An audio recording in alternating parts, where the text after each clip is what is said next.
If you got your Bibles, turn with me to Luke 7:41. Luke 7:41, a common story, one of my favorite stories, a weird story, kind of. But we're going to talk, this last week, I talked about how we need to communicate. I hope you're doing well like that, and then I'm going to issue a challenge at the end. But this week we're going to talk about the two other things, loving and forgiving. And I think these two things need to change way more. We struggle with these two things. One thing happens and then it's off there. Both points are completely shut down. So let's read this. Let's talk about what Jesus wants us to hear. Ready? Verse 41. A certain moneylender had two debtors. Jesus is telling a story here, okay? He loves telling stories.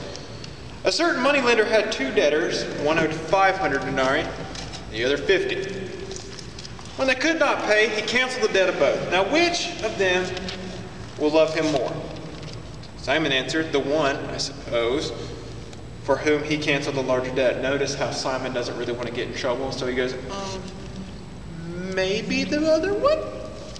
Okay, so that's what he does. The one, I suppose, for whom he canceled the larger debt. And Jesus said to him, you have judged rightly. I'm going to start saying that to y'all. You have judged rightly, Matthew. Okay? Verse 44. Then turning toward the woman, he said to Simon, do you see this woman? We're skipping down in the story. A woman, Jesus come into a house. A woman starts like bathing his feet with tears and wiping the feet with hair. It's one of those like, what? Yeah, I jumped to an awkward point in the story, but it's the point. Okay, verse 44. Then turning towards the woman, he said to Simon, "Do you see this woman? I entered your house and you gave me no water for my feet." It was a common thing that if, because everyone wore sandals. You didn't want the dirt tracking through the house. You got to vacuum. You don't want to vacuum because vacuums don't exist. Were you going to say vacuums don't exist? Yeah. Okay. All right. So you would offer them water to wash their feet before going into the house. Okay. It was a very sign of being polite to your guest. So Jesus calls out Simon, "Do you see this woman? I entered your house. You gave me no water for my feet, but she has wet my feet with her tears and wiped them with her hair. You gave me no kiss." Now, Jesus is not like expecting a kiss from, but you know how like the Italians go, that thing? That's what they did. That's very common back then. It's like a high five. Okay? That means me and Nick have entered into a bond of conversation, possibly. Okay? But she has wet my feet with her hair, tears and wiped it with her hair. You gave me no kiss, but from the time I came in, she has not ceased to kiss my feet. Okay. Yeah, I know, Joey. All right. I'm about to preach. Hold on. You did not anoint my head with oil, a very common thing that you do with guests, but she has anointed my feet with ointment. And you'll see in other stories perfume, and this perfume would cost essentially a year's salary.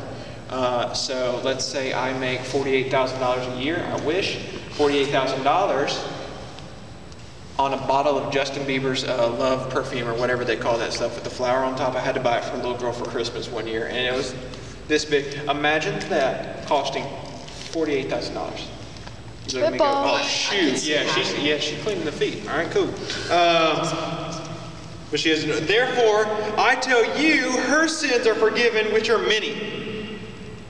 Are forgiven, for she loved much, but he who is forgiven little loves little. And he said to her, your sins are forgiven.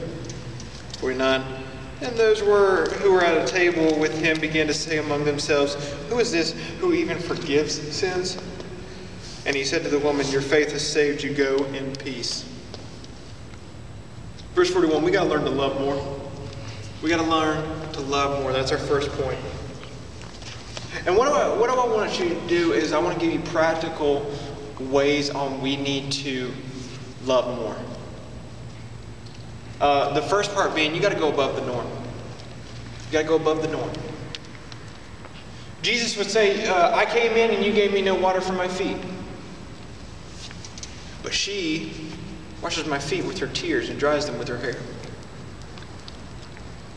I came in and you did not give me a kiss for greeting, but she has not ceased to stop kissing my feet. You did not anoint my head with oil, which would be cool. Like if Fink came to me and I took some oil, like No big deal, okay? Like, it's his forehead. He was playing football. He might be a little sweaty, but no big deal, okay? I can Germ-X that off. But if he comes in and he's sitting there and I'd like take my like Polo Black and I start rubbing it on his feet, yeah, we got issues. That's a little gross. Not normal.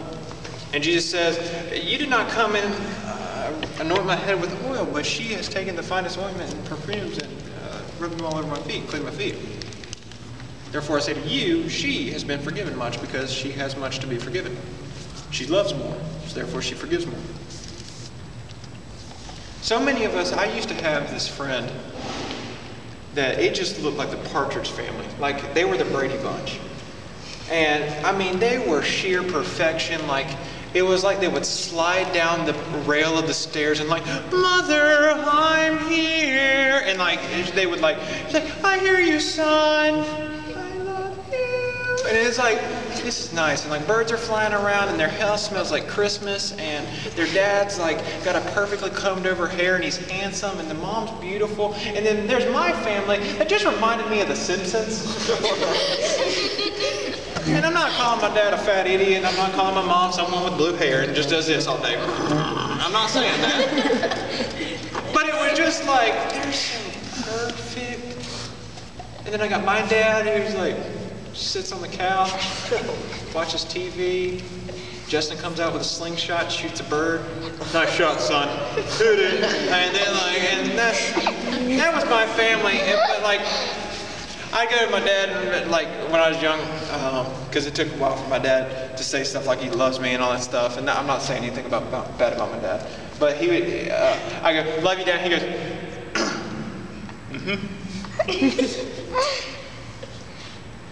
all right. Dad, you want to go play catch? What does it look like I am? An athlete? Like, what in the world? Nothing bad about my dad. Dad, if you watch this, nothing bad about you. But their family, it would be like, they sit at the table for like hours and talk. No TV on during dinner. That's a thing. I know, it's a rumor, but it's a thing. I've seen it twice. Okay? This family and another. Nothing bad. I'm just saying, my family's sentence. And like they would hug each other and say bye. And when they're like on the phone talking, they'd say love you bye. My dad would just like, his love you bye was like pressing the end button quicker. But when they would like do this, because I was used to my background in The Simpsons where it's like we don't hug and like we don't like kiss or we don't like make up or we don't like hang out. And if we do hang out, it's like a reenactment of a WrestleMania match. That's usually what it was. Like I guess we could count that as hugging, kinda. If it was like a German suplex onto the couch, Justin got hugged a lot as a kid. But when they would like hug each other and like kiss each other on the forehead and like, I love you, have a good day. And I would look at that and go, y'all a bunch of freaks. That's weird. Ugh. They loved each other. And it didn't matter what I thought about it. They just went above the norm. He didn't let anybody convince him that he should like act and treat his mother different or treat his parents different or treat his siblings different. Because when his sister graduated high school, he bawled like a baby. But come on, man. Like, we got girls here or something. And his sister moved out to San Diego. He's like, my sister moving to San Diego. I'm like, dude, come on. That's like the same continent, man. Like, you're making me feel weird. Gosh, I'll pray for you. But they always went above the norm. Like the norm right now for today is like you disobey your parents, you do what you want to with your parents, you do what you want to with your siblings, and you love artificially and you give what you want and then you take everything they give. That's not the normal that's mentioned here. Because Jesus seems to not acknowledge everything that wasn't done right and then everything that was done to the 10th degree. He calls Simon out. You didn't do the bare minimum. It's common to be polite just to give me a bowl of water. I'm not asking you to clean them. I'm just wanting a bowl of water. That's the bare minimum you could have done. And yet she comes in, doesn't get a bowl of water, but she's weeping at the fact that I'm here and dries her tears on my feet with her hair. Simon, you aren't doing the bare minimum. And the girl is not just doing the bare minimum, she's doing the 10th degree of what's going on. So when it comes to your parents, go above the norm. Love others more.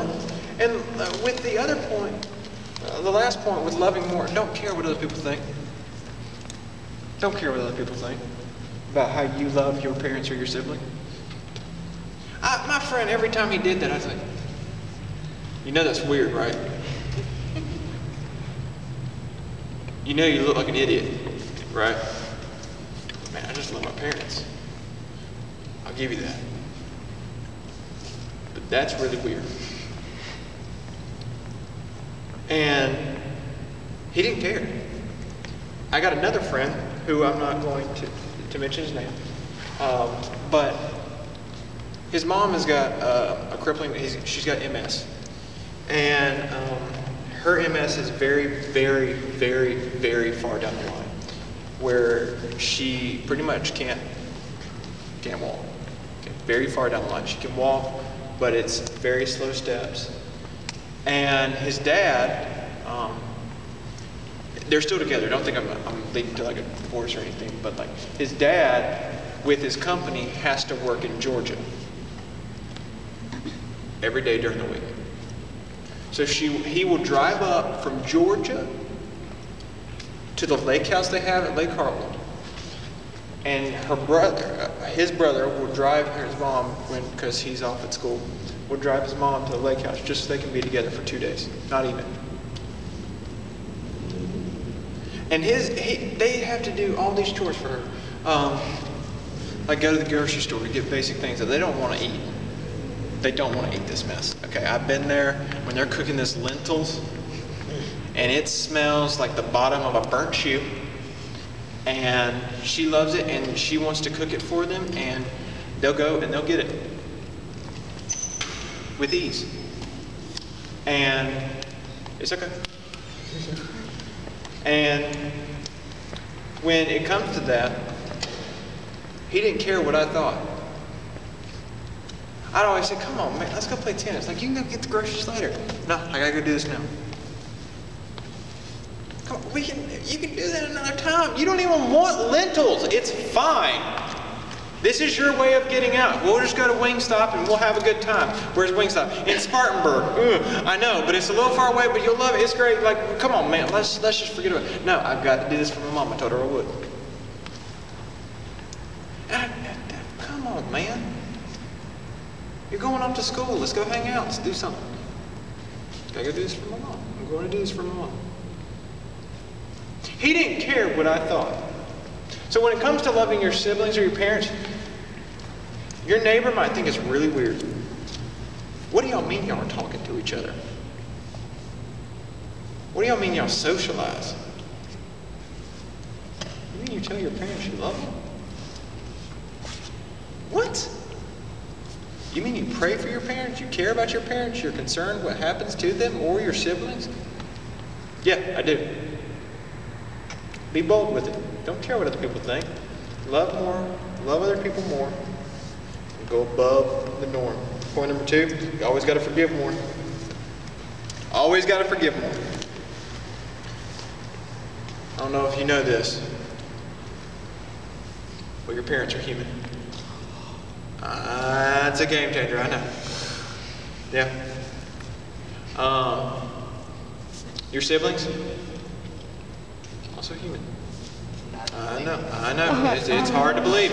I know. She's a rock-sucking robot. But, no.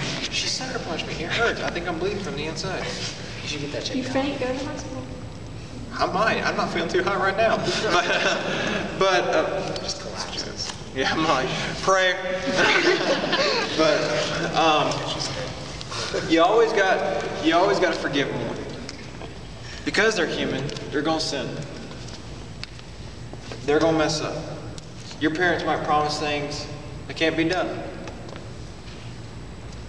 Just can't be done. They might say, hey, we're going to do this thing, and it doesn't happen. I know that stinks. That stinks to this day. You gotta learn to get over it. You gotta learn to forgive it. They don't know what comes up. My dad's a very busy man. My dad is a top dude at his work. He can fix most things. And there were some Saturdays where he told me, we're going to do this, we're going to play tennis, we're going to go fish. And they'd call him, and he'd have to go to the office. Office wasn't far away. It's over by Haywood Mall. It's not far. But he'd have to go. And it wasn't, I didn't see growing up, I did not see, well, he had to go into work.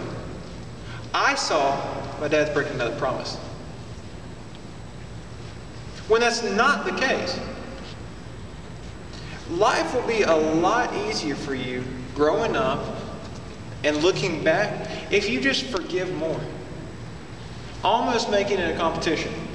Can you out-forgive your parents? Because little do you know is you've jacked things up, you've screwed things up, you probably make life a little bit more difficult than you want to.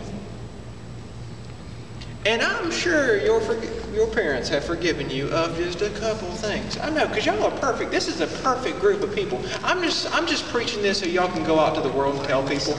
That's what this is for. I know y'all are perfect and don't make mistakes.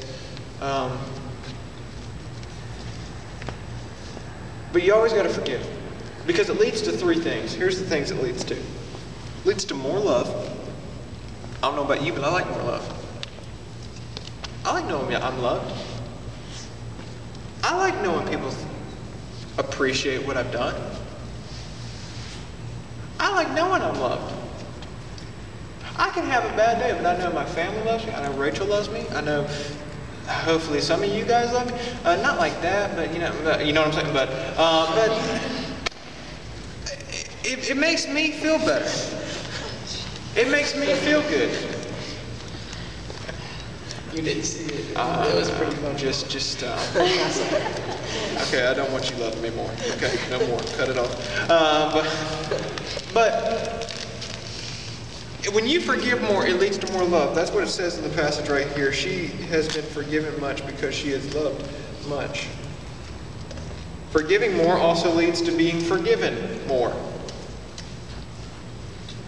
I'm a jerk sometimes. Shut up, Max. Exhibit A. I'm a jerk sometimes. But y'all have no idea. Y'all got no idea. And if you want me to be real transparent, I can be a real big jerk to my siblings. I can be a real big jerk to my parents. I can be a real big jerk to Rachel. I can. Think we kind of bounce off each other. But it cancels out, really. But I can be a real big jerk. And believe it or not, Rachel's not a jerk, but my parents can be a jerk, and my siblings can be a jerk. I don't know if you've met Justin, but he's a carbon copy, wider, taller version of me. He can get in the paint. He'll get right here. We can lash at each other. You wouldn't even imagine. And my sister, she may be this tall, but she is a pack of dynamite. And you really want to, I'm going to let you in on a little secret. You really want to send my sister over the edge? Chew with your mouth open. You would know she is cursing the sin within you. When I do this, hey Kristen, this is the best taco I've ever had in my life. And she's like, stop! I can't hear you. I don't listen to you when you yell. And I do it. Why? What ticks her off? Because I just want a conversation between. No, it's not that. I know what it does. And this might not be for YouTube, but you want to send my mom over the edge? look at her and go, Dookie. Over the top and drop kick down a hill. Like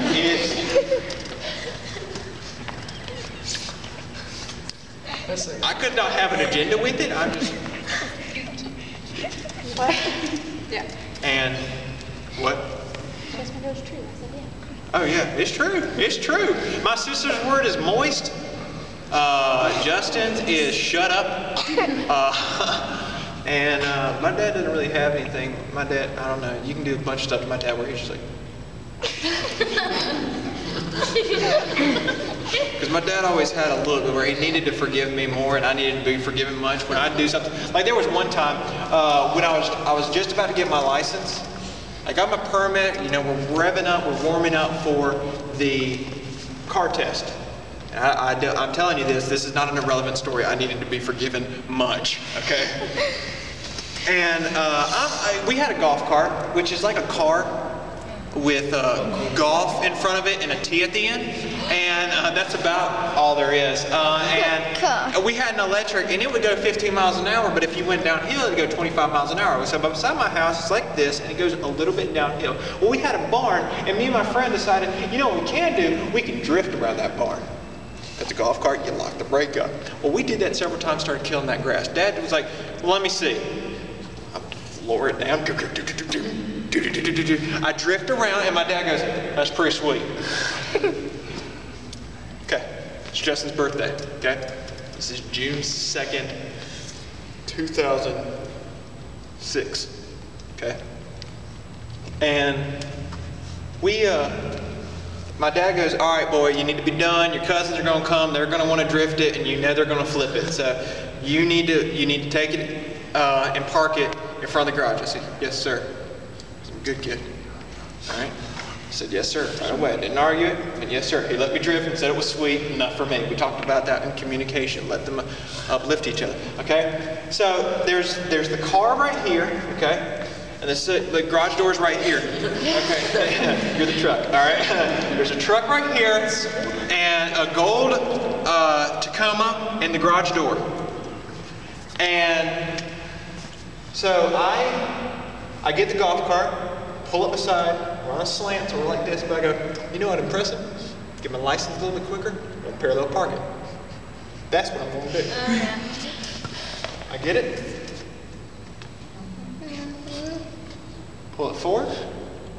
And at this point, I should be pulling forward just to get it in the center, okay? And this golf cart, you needed to push it to the floor to get it to go forward. When it's in forward.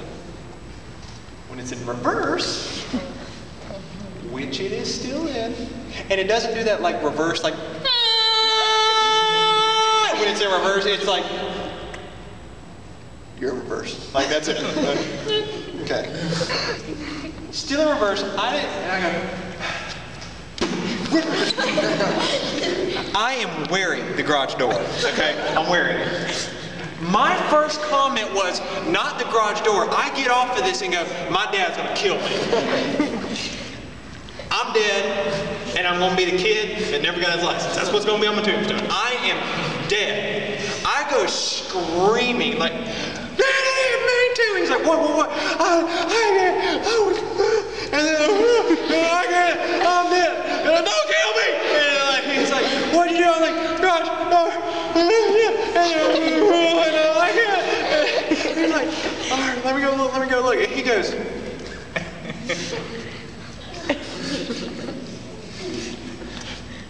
it's all right. To which I go, I didn't mean to. What? Are you serious? Yeah, it's all right. It's no big deal.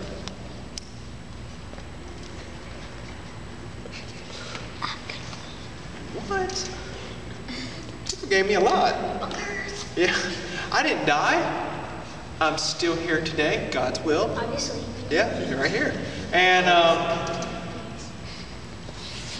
when taking these stories and adding them up, when it came to forgiving my dad, I look back and go, good night, I was a punk. I was a spoiled, rotten kid. There's videos of me looking at my parents going, I hate you. There's videos. There's videos of me disobeying my parents at the age of 2. There's this video that Rachel loves. But I have a glorious bowl cut. A shirt a bit like Nick's. Yeah, take the hint. And I was 2. And same size and everything. And I'm kidding. Toad's kidding. Still kidding. What? I heard Tokyo, so I don't. And then like green shorts, okay? And I'm sitting at the top of the steps, and I'm 2, so I'm very feeble. I can fall over. I can die. And so I stand up. My mom goes, "Sit down." No! Sit down, Tyler. No! She stands up. What? I'm sitting down. You said sit down? I sit down. I mean, that's how it's been my whole life. And I mean, it's still to this day, I'm a punk. When they came to move the house, Dad's like, "Why don't you do this?" Because I don't want to do this. You should probably do this. This ain't your house. Touche. But then I'd go to him going, "Dad, I don't know how to fix this." "All right, well, let's go to Lowe's." And he'd go and help me fix it. And it was the simple, like the first day there, I'm turning on the office light and the switch just pulls through the thing, and I'm holding a switch. I'm like, "Dad! Help! What? No light." Well, God willing, the fan stayed on. That's how, you know, like my dad's also a carbon copy, just older with less hair. It's on the video, man. Oh, gosh. But also, last point, we're wrapping up, leads to peace. It just leads to peace. If you go around life harvesting anger and hate towards people, it's going to rip you apart. It's going to destroy you. I sat around for 6 years without forgiving my dad. And it destroyed me. And it held me back from what God really wanted. I cannot walk around, you cannot walk around with your parents and with your siblings holding on to something they did and not forgiving them. You gotta forgive. And it doesn't matter if they're older, younger, same age. It doesn't matter if your parents are separated, together. It doesn't matter. Because Satan's gonna say, "Well, look what they did to you. You didn't deserve it." And then you'll take these excuses and you'll ride with them. You'll stay with it forever. You can't. You got to hold on to what Jesus is about. Because what is the gospel about? Right, wrapping up. It's all about Jesus loving us more and forgiving us more than we ever could. That's the gospel.